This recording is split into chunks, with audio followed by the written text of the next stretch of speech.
안녕하십니까, 이재필입니다. 지난주는 추석 연휴로 뵙질 못했는데요. 2주 만에 뵈니까 더 반가운 것 같습니다. 자, 지난주 한 주 쉬고 온 만큼 오늘도 더 도움될 수 있도록 진행하도록 하겠습니다. 자, 일단 먼저 오랜만에 오니까 미국 시장부터 간략하게 좀 짚어보는 게 좋을 것 같습니다. 지금 차트 올려놓은 게 S&P 500 지수예요. 자, 지금 저쪽에서 보면 다소 밋밋한 그런 모습이지만 지금 여기서 보게 되면 이때가 지금 신고가, 역사상 최고가입니다. 신고가를 돌파하는 자리에 있어요. 그리고 지난주 금요일은 미국 시장의 선물옵션 동시만기였었죠. 우리나라는 두 번째 목요일이 선물옵션 동시만기, 미국은 세 번째 금요일이 선물옵션 동시만기입니다.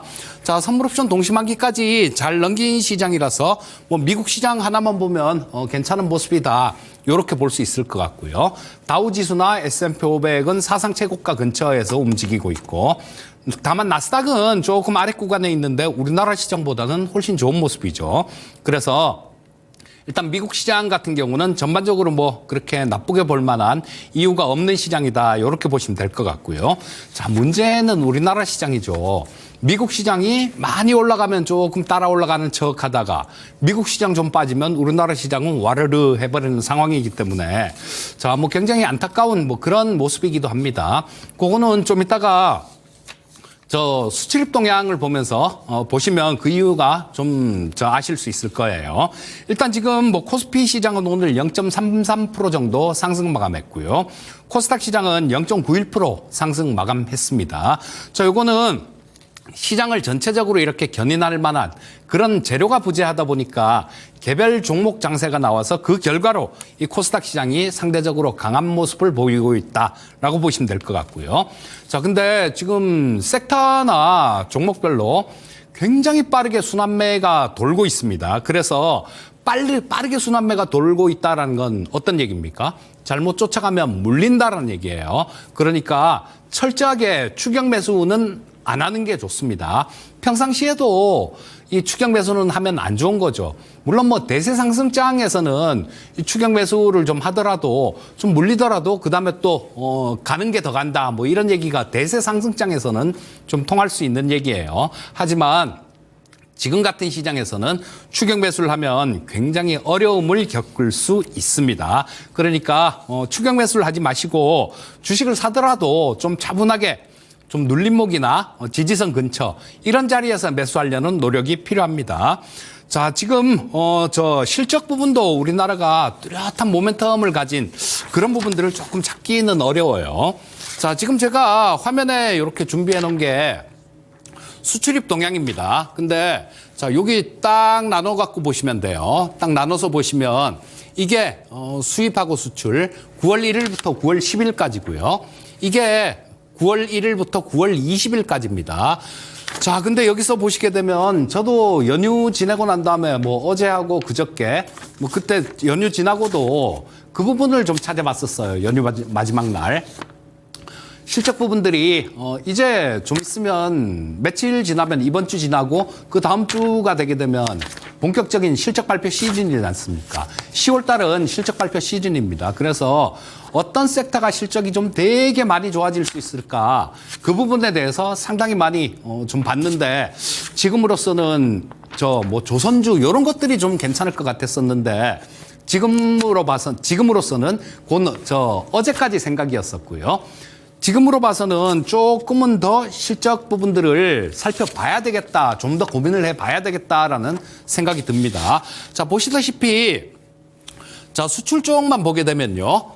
이 9월 1일부터 9월 10일까지는 반도체도 올락 플러스 승용차 석유 제품, 철강 그리고 선박 같은 경우는 170% 전년 동기 비해 갖고 전년, 그러니까 2023년 9월 1일부터 9월 10일까지입니다.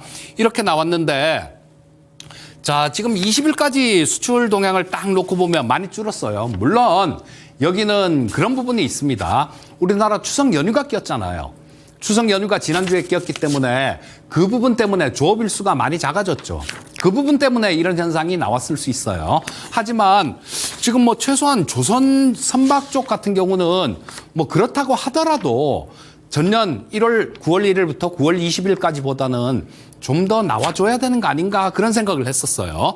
자, 보시게 되면 10일까지는 170% 정도가 높았었습니다, 실적이. 근데 자, 여기 9월 20일까지 동향을 보게 되면 마이너스 9.3%예요.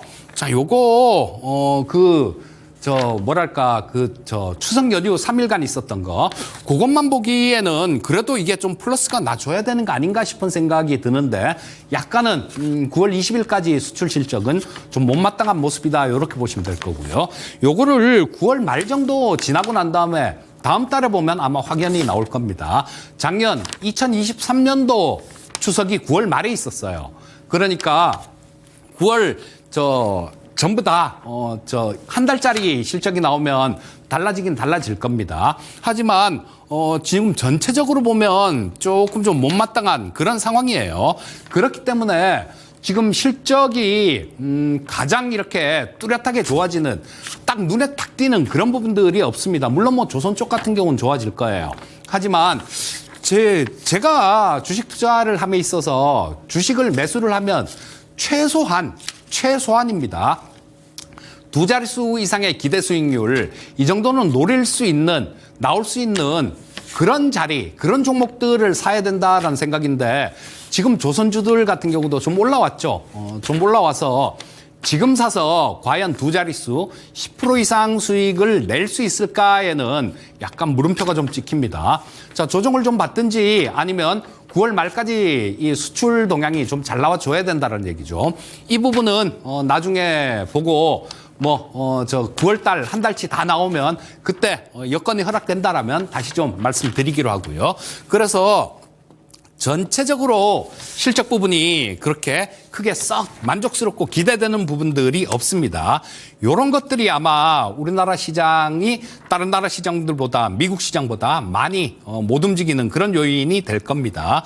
근데 뭐 내일 정도에 민주당 쪽에서 그런 거 금투세 관련해서 논의를 한다 그러죠. 전에 제가 한번 좀 말씀을 드렸었는데, 이 금투세는 크게 걱정하실 필요가 없을 것 같습니다. 왜냐하면 이재명 대표가 지금 뭐 유예 쪽으로 이렇게 얘기를 하고 있고요. 그리고 이재명 대표 같은 경우는 옵션까지 하는 얘기 들어보니까 자기가 뭐 옵션 매도까지 해봤다 그러더라고요.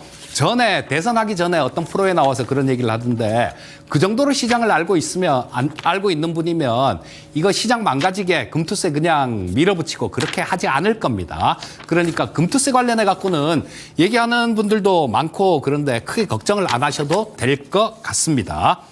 자, 일단 실적 부분들은 지금 이제 실적 시즌으로 들어가기 때문에 뚜렷한 실적 모멘텀 있는 종목들 이런 쪽으로 하셔야 되는데, 종목은 제가 나중에 이 시간 중후반 정도에 종목은 몇 종목 말씀드리기로 하고요. 일단 시장 전체는 그렇게 끌고 갈 만한 그런 힘은 없는 시장인 것 같습니다. 자, 코스피 시장 한번 살펴보도록 하겠습니다. 일단 기술적으로 먼저 살펴볼게요. 자, 조금 좀 피곤한 모습도 나오고 있죠. 자, 코스피 시장 보시게 되면 여기서 60선하고 120선이 추석 연휴 전입니다. 데드크로스가 발생됐어요, 여기서. 그리고 오늘 보시게 되면 20선하고 240선하고 또 데드크로스가 발생됐습니다. 자, 그리고 이게 원래 주가 자체가 강한 상승을 이렇게 보이기 위해서는 이게 이평선 자체가 좀 정대열 국면으로 들어가 있어야 돼요. 그리고 지금 현재 상황은 보시게 되면 데드크로스 이렇게 난 상태이기 때문에 좀 강하게 떨어지고 있는 22평선 빨간선입니다. 이게 좀 저항선으로 작용할 가능성이 되게 높아요. 자, 그렇다면 내일 정도에 한 번 더 올라가서 이걸 강하게 좀 돌파를 하는 모습이 나온다라면 모르겠지만, 갭으로 돌파하는 모습이 나오는 게 가장 좋겠죠. 그렇지 않고 조금 어중간한 상태에서 주가가 움직인다라면 여기서 22평선에 좀 저항받을 가능성이 높다라고 보시면 될 것 같고요. 자, 일단 저거 전체적으로 수급 한번 짚어보겠습니다. 자, 선물시장하고 현물시장 다 함께 살펴볼게요. 자, 코스피 보시게 되면 오늘도 외국인들 한 7,200억 정도를 매도했네요. 자, 지금 한 6조 7천억 정도 이달 들어서 매도를 했습니다. 자, 이거 만기 지나면 조금 뭐 매도가 잦아들려니 그렇게 생각했었는데 만기가 지나도 그렇게 좀 많이 줄어들질 않습니다. 워낙 올해 상반기 때 지난달까지만 하더라도 지난달에 한 2조 좀 넘게 팔긴 했어도요. 20조 이상 매수를 했기 때문에 자, 뭐 조금 나오도 된다라고 생각했는데 지금은 여기서 더 이상 이렇게 크게 좀 매도가 나오면 조금 곤란할 것 같아요. 그래서 6조 지금 오늘 기준으로 9월 달 들어서만 한 6조 7천억 정도 외국인들 매도했습니다. 그래서 저 부분이 수급이 조금 바뀌어줘야 지수 자체도 강한 탄력을 받을 수 있겠다. 이렇게 볼 수 있을 거고요. 자, 선물 시장은 오늘은 매수했죠. 3일 연속 선물 시장에서는 외국인들 매수했는데 자, 뭐 요거는 이날이 동시만기였죠. 12일 날이 동시만기였었고 그다음부터 보게 되면 만기 지나고 난 다음 선물 시장에서는 조금 매수가 들어오는데 요 부분은 그나마 조금 긍정적이다. 이렇게 볼 수 있겠지만요. 이게 지금 1,000억 정도 이렇게 사서 될 일이 아니죠. 자, 코스피 현물 시장에서 7천억씩 막 이렇게 팔기 때문에 여기서도 외국인들이 선물 시장에서도 매수가 좀 늘어줘야 됩니다. 현재 상태에서는 약간 좀 부족한 상황이고 외국인들 현물 매도, 선물 매수 요거 지속적으로 조금 나오고 있는데 규모가 마음에 들지 않는 상황이기 때문에 일단 뭐 코스피 같은 경우도 조금 방어적인 전략이 좋지 않을까 싶은 생각이 들어요. 자, 여기서 아까도 좀 말씀드렸죠. 자, 지금 뭐 뚜렷하게 시장이 이렇게 확 땡길 만한 그런 재료가 부재하다 보니까 이게 굉장히 빠르게 순환매가 돕니다. 여러분들 오늘 2차 전지 섹터들 상당히 좀 강한 모습이 나왔죠.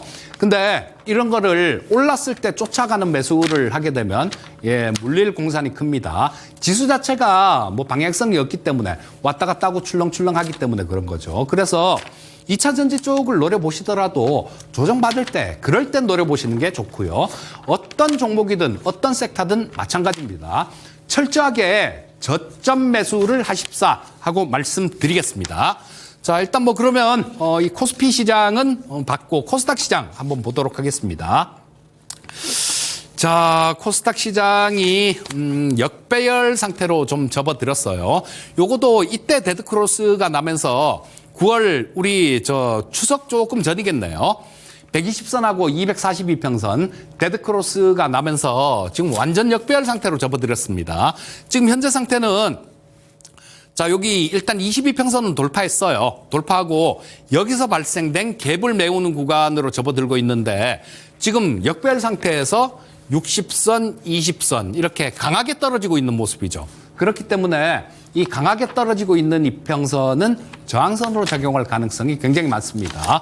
자, 지금은 어떤 지수 자체 코스피 시장에서 뭐 그쪽에서도 좀 빠져나온 수급들 이런 것들이 제약바이오나 아니면 뭐 2차 전지 쪽 이런 쪽으로 조금 옮겨지면서 이런 모습이 나오는데 자, 다음 저항선도 한번 우리가 생각해 보지 않을 수가 없어요. 자, 여기 770포인트 이상 정도 이쯤 되게 되면 여기서 뭐 좀 이렇게 왔다 갔다 하는 모습만 나와도 62평선이 이렇게 누르고 있죠. 파란 선이. 그렇기 때문에 770선 이상 정도 이 정도 구간이 되게 되면 저항을 받을 가능성이 높은 구간이니까요. 일단 뭐 종목별로는 조금 뭐 보유하고 계신 종목 중에 수익이 좀 난 종목들이 있다. 그러면 770 이상 정도에서는 조금 차익 실현을 해서 현금을 좀 만들어 놓는 전략도 좋겠다. 이렇게 말씀드리겠고요. 코스닥 시장 수급 한번 짚어보겠습니다. 자, 코스닥 시장은 여기서 외국인들 오늘 매도 전환했죠. 그렇게 크진 않아요. 여러분들 제가 전에 이 시간을 통해서 한번 이렇게 말씀드린 적이 있는데 재밌는 현상 나오는 게 있습니다. 이 코스닥 시장에서 외국인들이 좀 매수가 들어오죠. 전체 시장에서. 그런데 2차 전지 섹터들이 안 움직이고 있으면요. 그 다음에는 매도가 나오는 날, 그날 좀 올라오는 경향이 있습니다. 오늘도 그런 모습이었어요. 자, 추석 연휴 지나고 난 다음에 외국인들 1,700억 사고 1,300억 사고 합쳐서 한 3,000억 정도 샀죠. 코스닥 시장에서. 근데 이때 2차 전지 쪽이 거의 안 움직였었습니다. 근데 오늘 뒤늦게 이렇게 움직이는데 요건 아마 이쪽에서 산 사람들이 좀 튀어 올라오니까 일부 뭐 이렇게 차익 실현하는 거다라고 보시면 될 것 같고요. 외국인들은 코스닥 시장에서 매도 전환을 한 상황입니다. 요게 내일은 매수로 바뀌어줘야 돼요. 내일 매수로 바뀌지 않으면 2차 전지 섹터들 같은 경우도 조정으로 들어갈 가능성이 높으니까요. 2차 전지도 우리 과거에 작년에 있었던 2차 전지 그 급등하는 모습들 그런 모습이 나오긴 어려울 겁니다. 그러니까 요령껏 하셔야 돼요. 요령껏 하시는 게 가장 좋을 것 같습니다. 자, 요거 수급 봐가면서 하시면 크게 2차 전지 쪽 대응하는 데는 크게 무리가 없으실 것 같습니다. 자, 섹터별로 좀 넘어가 볼게요. 자, 지금 아까도 말씀드렸듯이 지금 이제 가장 관심이 많은 그런 거는 이제는 이번 주 지나면 그 다음 주 금요일 정도에 아마 삼성전자 실적이 나오겠죠. 항상 삼성전자는 뭐 금요일 정도에 발표를 하니까요. 그러면 우리나라도 그렇고 본격적으로 실적 발표 시즌에 접어들게 됩니다. 자, 그리고 뭐 이번 주 목요일이죠. 미국의 마이크론 테크놀로지의 실적 발표가 있는데요. 자, 요거는 8월 달까지예요. 자, 이 마이크론, 미국 같은 경우는 우리나라는 거의 뭐 12월 법인 이렇게 정해져 있는데 미국은 각자 제각기 되게 많이 다르더라고요. 그래서 6, 7, 8월 석 달 동안 실적을 마이크론 테크놀로지가 이번 주 목요일에 발표합니다.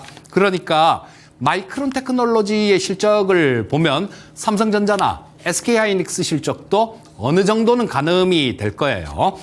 뭐 그거는 일단 뭐 반도체 섹터들 뭐 그런 것들에 대한 얘기고, 일단 지금 실적에 대해서는 지금 이제 실적 시즌에 접어들기 때문에 가장 처음으로 눈여겨봐야 될 게 실적에 대한 겁니다. 자, 먼저 실적 성장주를 한 3종목 정도 뽑아봤어요. 3종목 섹터별로는 아까 보여드렸듯이 그렇게 특별하게 막 확 땡기는 그런 섹터는 없습니다. 종목별로 찾을 수밖에 없는데 첫 번째 말씀드릴 종목은 셀트리온입니다. 자, 제가 제약바이오 섹터를 작년하고 올해 초 이때는 유한양행을 가장 많이 말씀드렸어요. 자, 그래서 이 유한양행도 야인시대에서 추천을 해드려갖고 130 몇 프로인가 그거 리뷰를 해드리고 뭐 여기서 더 이상 해봤자 의미 없을 것 같습니다라고 리뷰도 이제 안 할게요 그렇게 말씀드린 상태인데요. 올해 보면은 어떤 종목을 말씀드렸습니까? 올해 보면은 가장 많이 또 좋게 말씀드린 게 삼성바이오로직스를 이 시간을 통해서도 굉장히 많이 말씀을 드렸어요. 그것도 마찬가지 지난번에 7월 29일인가 제가 리뷰해 드릴 때 뭐 3차 목표가를 105만 원 제시해 드렸는데 오늘 훌쩍 넘어갔으니까 저녁에 또 말씀을 드려야 될 것 같은데, 자, 이거 삼성 SDI나 유한양행 같은 종목은 많이 올라왔죠. 자, 주식 투자는 다 같이 이렇게 섞어서 생각하셔야 됩니다. 한 가지 측면만 생각하셔서는 안 되고, 삼성 SDI나 삼성 바이오로직스나 유한양행 같은 경우는 많이 올라왔지 않습니까? 저만 하더라도 처음 추천드린 게 70만 원대예요. 그때부터 벌써 이거 100만 원 이상 황제주 될 겁니다라는 말씀을 드렸는데, 이거는 쌀 때 매수를 해서 좀 그렇게 될 때까지 기다리는 투자가 필요하다라는 얘기죠. 자, 셀트리온이 지금 제약바이오 주식 중에 한 종목만 딱 꼽아라 그러면 셀트리온을 말씀드릴 것 같아요. 자, 뭐 여러 가지 또 장황하게 말씀드릴 필요는 없을 것 같은데, 일단 뭐 진펜트라가 가장 기대가 되고요. 실적 부분만 한번 말씀드리면 1분기 실적보단 2분기 실적이 훨씬 좋았어요. 근데 3분기 실적은 1분기, 2분기 합한 것보다 3분기 실적이 더 많이 나올 것 같아요. 자, 그러면 4분기 실적은요? 4분기 실적은 1, 2, 3분기 실적 다 합친 것보다 4분기 실적이 더 나올 것 같습니다. 그리고 셀트리온 서정진 회장이 며칠 전에 추석 전이었던 것 같아요. 방송 같은 데 나와서 말씀을 하신 걸 얘기하는 걸 들었는데, 이 셀트리온이 지금 내년도 실적 예상치, 매출 예상치가 한 4조 6천억 정도? 그 정도 일단 예상하고 있는데요. 자, 이거를, 그거도 엄청난 거죠. 올해보다 뭐 1조 5천억 정도? 1조 이상 훨씬 더 넘는 금액입니다. 근데 이것도 아니고요. 내년에 한 5조를 목표로 하고 있습니다. 매출. 이런 얘기를 하시더라고요. 자, 그러면 여러분들 셀트리온 시가총액 지금 한 44조 정도 됩니다. 삼성바이오로직스 시가총액 77조 정도 돼요. 이게 시가총액이 항상 말씀드리죠. 뒤집어진다 이런 얘기는 아니에요. 그런 얘기는 아니지만 그렇다면 대략 뭐 한 70% 이상 차이가 나네요. 셀트리온이 70% 이상 올라가면 삼성바이오로직스하고 시가총액 비슷해진다는 얘기인데 이거는 갭 차이가 너무 크다라는 생각입니다. 그리고 서정진 회장님 말씀하신 대로 저 매출액이 5조 이상 이렇게 나오게 되면요. 이거 내년에 셀트리온이 삼성전자보다 영업이익이 더 날 수도 있습니다. 지금 현재 상태도 시장 컨센서스들 보게 되면 삼성바이오로직스가 내년에 뭐 한 1조 5천억 정도. 그런데 셀트리온이 내년에 한 1조 6천억 정도. 그 정도 시장 컨센서스가 나와요. 그렇다면 이렇게 70%나 괴리가 떨어져 있는 거 이거는 좀 무리가 있는 거 아니겠습니까? 그러면 지금 이 부분은 좀 완화가 된다라고 봐야죠. 그렇다고 삼성바이오로직스가 두들겨 맞으면서 좁혀지는 건 아닐 것 같고요. 뭐 삼성바이오로직스도 여러 가지 모멘텀들 보유하고 있으니까. 자, 삼성바이오로직스도 괜찮은 모습을 보이는데 셀트리온은 좀 더 탄력 있는 그런 모습을 보일 것 같다라는 겁니다. 자, 지금 이 앞에 보시게 되면 뭐 특별한 오늘 잠깐 여기 전자점 잠깐 뚫었는데요. 뚫고 위에서 이렇게 윗꼬리를 달았는데 이거는 뭐 충분히 돌파 가능성이 높다라는 얘기예요. 아까 말씀드렸던 거 그것만 하나 기억하시면 됩니다. 1, 2분기 실적 합한 것보다 3분기가 좋아요. 1, 2, 3분기 실적 합한 것보다 4분기가 좋을 거예요. 내년도 실적은 올해 실적 나온 올해 1년치 영업이익보다 앞에 일자가 하나 더 붙을 것 같습니다. 자, 그렇게 되면 이런 종목들, 셀트리온 같은 종목들은 모아가면 된다라는 결론이 나오는 거죠. 그래서 이런 종목들이 시장이 좀 안 좋아서 물리더라도 덜 물립니다. 자, 셀트리온 첫 번째 종목으로 말씀드렸고요. 셀트리온은 제가 또 그 추석 특집으로 바이든하고 해리스 그 주도주의 탄생 이런 특집 방송을 했는데 거기서도 말씀드린 종목이에요. 역시 한국항공우주도 마찬가지입니다. 자, 요거 한국항공우주인데요.